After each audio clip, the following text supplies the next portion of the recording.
Welcome to This Explainer. Today, we're taking a historical view of a real-life event that, honestly, changed the world forever, the Boston Tea Party.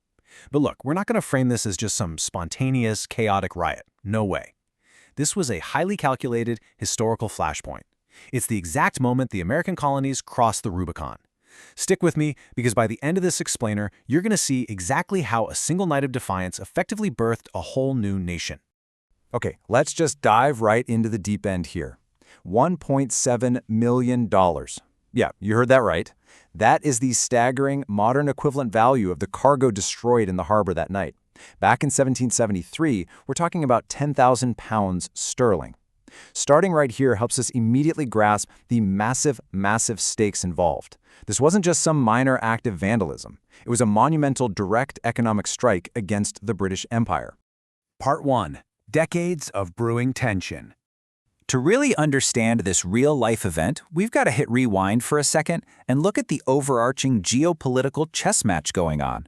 Britain was sitting on an enormous mountain of debt from the 7 Years' War, or the French and Indian War as they called it in America. Parliament desperately needed cash, and naturally, they looked across the Atlantic to get it. Which brings us to that incredibly famous phrase you've probably heard, no taxation without representation. The core issue wasn't even just that the colonists hated parting with their money. It was the fundamental illegitimacy of Parliament imposing taxes without any elected American representatives sitting in that room. To the colonists, being taxed without a voice, that was a massive violation of their rights as Englishmen. And you know, this wasn't some overnight frustration. Take a look at this rapid-fire cascade of escalating tensions. In 1765, you get the Stamp Act, which taxed printed materials. And man, that was heavily resisted. Then, in 1767, the Townshend Acts taxed imported goods like glass and paper, sparking massive, widespread boycotts. Fast forward to 1770, and the tension physically boils over with the Boston Massacre, where British soldiers killed 5 colonists. I mean, the pressure cooker was literally screaming at this point. Part 2. The Tea Act Trigger. So, the match that finally lit this powder keg was the 1773 Tea Act. Parliament decided to grant a monopoly on tea sales to the financially struggling British East India Company. This act allowed the giant company to completely undercut local American merchants. But here's the absolute kicker. Parliament deliberately kept the hated tax on the tea in place, and the colonists, they saw right through it. They viewed it as this deeply manipulative trick. Sure, it was cheap tea, but buying it meant tacitly accepting Parliament's absolute right to tax them, and they weren't going to have it. Which brings us to the masterminds behind the pushback, a clandestine patriot organization known as the Sons of Liberty. At the dead center of the resistance in Boston were 3 key figures you've definitely heard of. You've got Samuel Adams, basically the ultimate political organizer and agitator.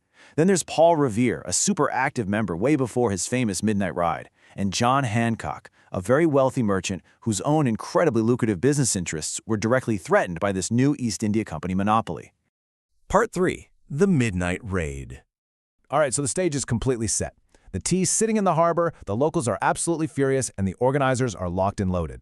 Let's drop right into the chilling, incredibly dramatic night of December 16, 1773. Here are the facts on the ground. 3 ships, the Dartmouth, the Eleanor, and the Beaver, are docked at Griffin's Wharf in Boston, packed to the brim with tea. Somewhere between 116 and 130 men are gearing up to board these vessels, disguising themselves, some pretty crudely, honestly, as Mohawk Indians. Now earlier that exact same day, thousands of colonists had crammed into the Old South Meeting House. They had just gotten the news that the royal governor, Thomas Hutchinson, absolutely refused to send the ships back to England without the duty being paid. Upon hearing this, Samuel Adams reportedly stood right up and declared, "The meeting can do nothing more to save the country." And boom! That single legendary sentence was the exact signal that effectively launched the entire operation. The men immediately headed down to the wharf, boarded the ships, and worked methodically through the freezing night. Using axes, they physically split open 342 chests of tea and dumped roughly 92,000 pounds of it right into the dark water. The sheer physical scale of this operation is just mind-blowing when you really think about it. But you know what's truly fascinating here? It's the stark contrast between this massive destruction of the tea and the incredibly strict discipline of the men involved.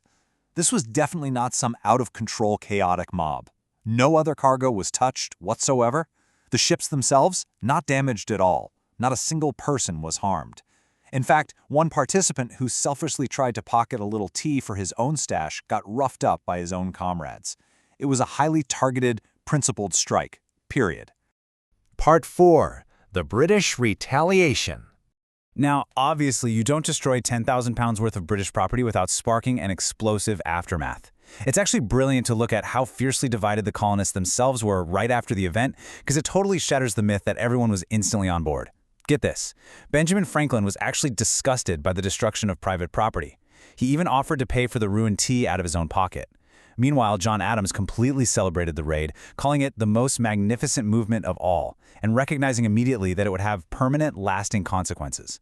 So, the crucial takeaway here is just how overwhelmingly severe Parliament's response was. They wanted to utterly suffocate Boston into submission. In 1774, they passed what they called the Coercive Acts, which the colonists very quickly dubbed the Intolerable Acts. They essentially closed Boston Harbor entirely with the Port Act.